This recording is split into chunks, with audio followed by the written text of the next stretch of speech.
The ownership of this home along number 6 Road in Richmond, worth millions of dollars, is now muddied following a landmark legal decision whose implications are now rippling throughout the province. We hadn't really seen the application of that law. It was more theory than practice.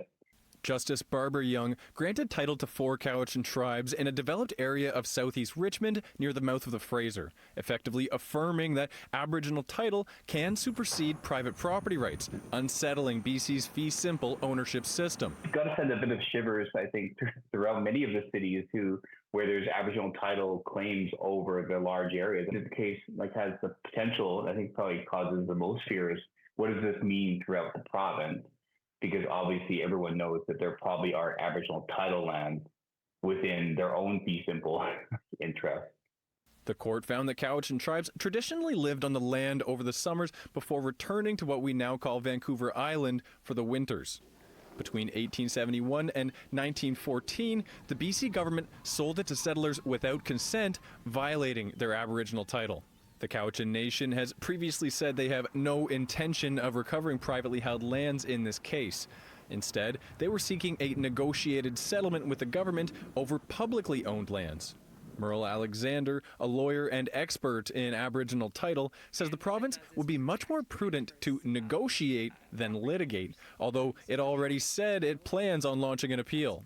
I think in some respects, the knee-jerk reaction to immediately appeal the case within really over the weekend, after deliberating over the weekend, I think probably creates greater uncertainty because people know that their future in some respects going to depend on what the BC Court of Appeal says, and then maybe eventually the Supreme Court of Canada says. In this case, the rights to privately held land aren't subject to invalidation, meaning these mansions and golf courses aren't going to be changing hands. However, the titles to publicly held lands in an adjacent industrial area owned by the Vancouver Fraser Port Authority and the City of Richmond are now invalid. That invalidation has been stayed for a year and a half to allow for the title to be transferred. The Port Authority says it's carefully examining the ruling's implications, while the City of Richmond called the decision disappointing and says it has significant and negative far-reaching implications for the city and others. Alexander says there is a path forward, referencing the Haida Land Agreement, which recognizes Aboriginal title but allows private interests to continue unfettered.